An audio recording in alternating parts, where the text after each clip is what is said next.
Hello and welcome to our Sunday evening's edition of Arirang News. I'm Daniel Che here to provide you with the latest. Last night, a massive demonstration was held in downtown Seoul to voice their anger over a series of shocking scandals, with protesters marching to the top office, calling on President Park Geun-hye to take responsibility. Park and her staff are discussing what to do next to calm public sentiment and carry on state affairs with as much stability as possible. Song Ji-san starts us off from the top office. The voices of up to 1 million people were loud enough for the president to hear from the top office as she contemplates ways to soothe public anger. Meeting with reporters after the massive protest, the president's spokesperson said the president heard the voice of the people at Saturday's protest and takes very seriously the gravity of the current situation.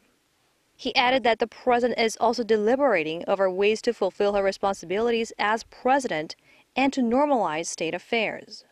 Most of the president's staff stayed alert overnight during Saturday's protest, as protesters in the vicinity of the presidential office clashed with police trying to break up the crowd.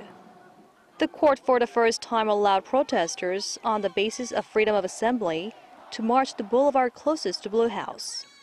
Park has given 2 public apologies, the first amid the initial outrage over the Choi Soon-sil scandal, and the second one 10 days later. Monday marks the 3rd week since her first public apology, with massive protests taking over the nation each of the past 3 weekends. The presidential office said that Park is considering all possible measures to counter the crisis, and efforts continue to meet and speak with opposition parties as they refuse to propose a prime minister nominee to whom the president has vowed to transfer most of her governing power. Song Ji-san, Arirang News.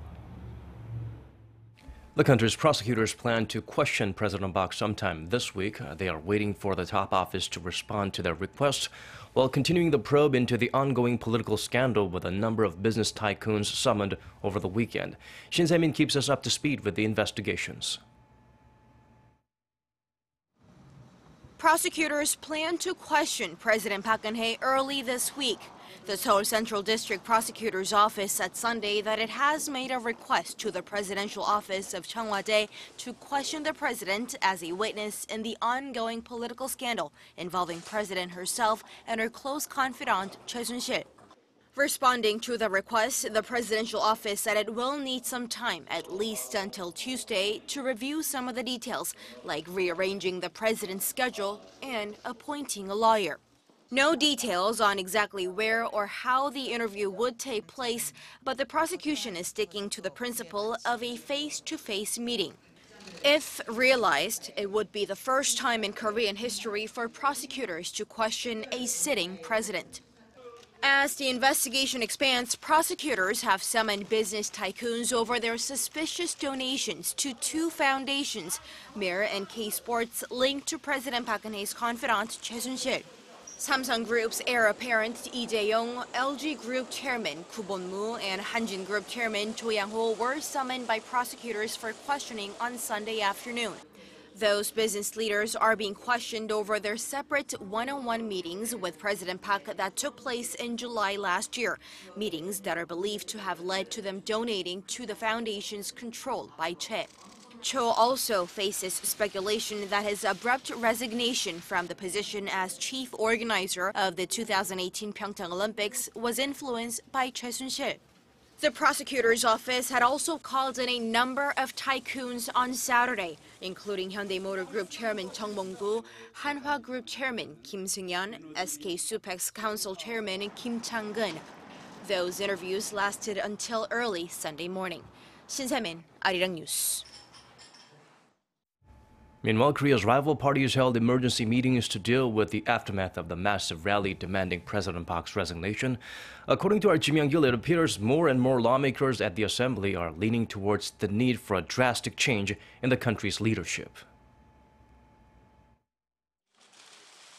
The ruling Shah Party Supreme Council held an emergency meeting on Sunday, calling on the divided party to unite in order to tackle the ongoing political crisis. The ruling party's chief Lee Jung-yeon said he would resign once the neutral cabinet is formed, and said a party convention will be held in January to pick the party's new leader. Yi said the administration will meet with the opposition's demands in terms of what powers the new prime minister is to be given. The non-pro-back faction also held a meeting urging the party's leadership to immediately step down and recommended a public vote on whether President Park should stay in office. President Park has appeared reluctant to clarify to what extent she will give up her authority and what the exact role of the new prime minister will be. Meanwhile, the main opposition Democratic Party of Korea said the president must now listen to the people, and the only solution is for President Park to step down. The party also called for establishing a parliamentary committee to deal with the current political emergency and to outline a roadmap to a peaceful and safe resignation of the president. The minor opposition People's Party lambasted the ruling Shah Party for trying to cover up the ongoing Choi scandal and for trying to help those who were involved in the alleged corruption. The party added that it was shocking to see the ruling party still trying to protect the president when the Korean people, it said, refused to recognize her anymore as the head of state. The left-wing Justice Party said Parliament should prepare a motion to impeach President Park and called for the dissolution of the ruling Shah Noorni Party, saying it shares responsibility with the presidential office. Kim Young-gil, Arirang News. Let us sidestep from the repercussions of the shocking political scandal to inter-Korean affairs. The total number of North Koreans who have defected to South Korea have just surpassed the 30,000 mark. According to the Ministry of Unification, 7 North Koreans had entered the South through a third country on Friday, bringing the total number of defectors in the nation to 30,005. The very first defection took place back in 1962. By 2006, that number broke the 10,000 mark and then doubled in 2010. However, from 2011 to 2015, the annual rate of defections generally declined as authorities of the communist state strengthened border patrols and punishments. But from January to October this year, a combined 1,155 people risked it all and crossed over, an 18% spike from the year prior. Experts say the recent surge is a response to Kim Jong-un's increasingly brutal reign, as well as intensified international sanctions imposed on the regime. South Korea's trade ministry is all ears as it prepares for possible changes to U.S. trade policy under the administration of President-elect Donald Trump. The Ministry of Trade, Industry and Energy is putting together a joint council comprised of government officials and private groups to devise ways to counter any fallout from changing policies in Washington and to boost bilateral cooperation. The council is also likely to set up communication channels with the U.S. government, Congress, and individual businesses. The ministry added that a working-level task force under the council will closely monitor the economic situation and help local exporters overcome any difficulties they may face. Over in the United States, anti-Trump protests have went on for the 4th straight day at numerous cities, including LA, New York, and Portland. Police reportedly apprehended more than 200 people since Wednesday. Our Kim Jong-soo takes a closer look at how the nation is divided on accepting the election result.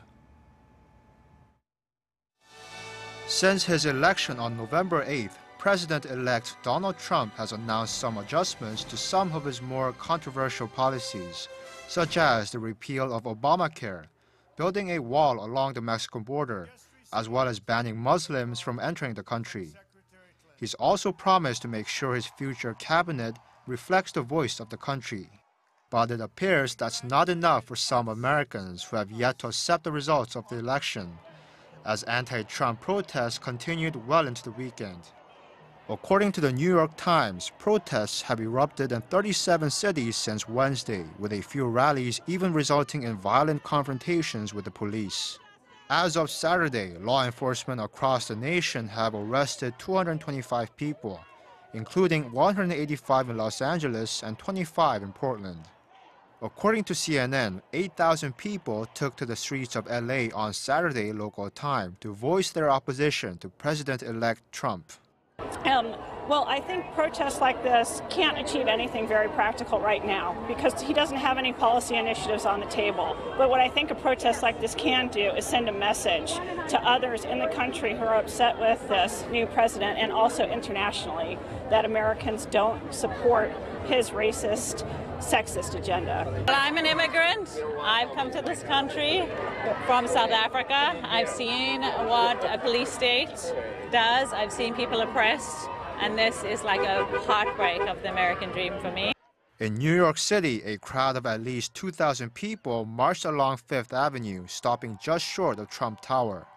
Renowned left-wing documentary filmmaker Michael Moore, who was among the crowd, attempted to secure a surprise meeting with the president-elect, but was stopped by security personnel. Meanwhile, in Portland, Oregon, an anti-Trump rally that began Friday night turned violent early Saturday morning.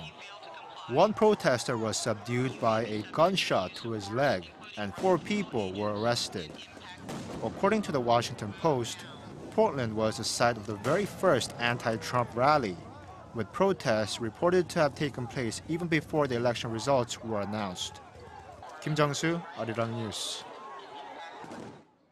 Elsewhere around the world, more than 50 people have been killed and scores injured on Sunday in a large bomb blast at a Sufi shrine in Balochistan province, southwestern Pakistan.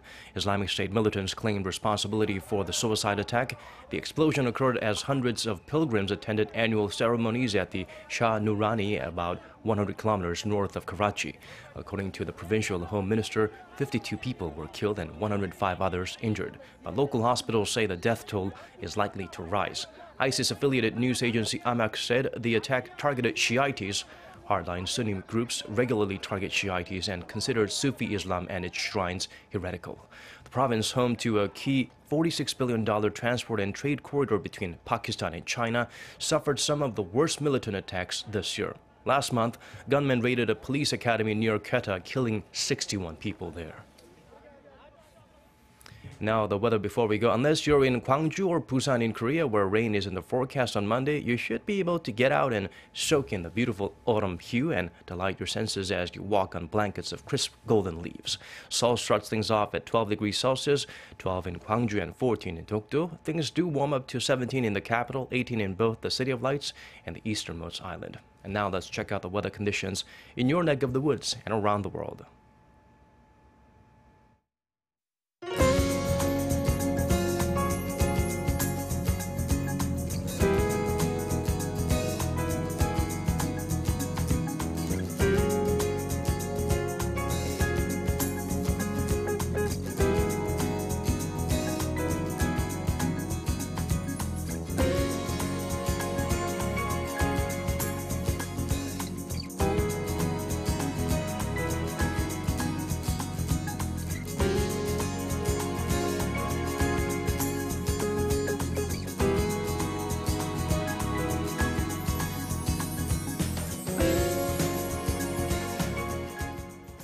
That concludes our newscast for this hour. More updates coming your way at 10 p.m. Korea time, so do join us then. Thank you for watching.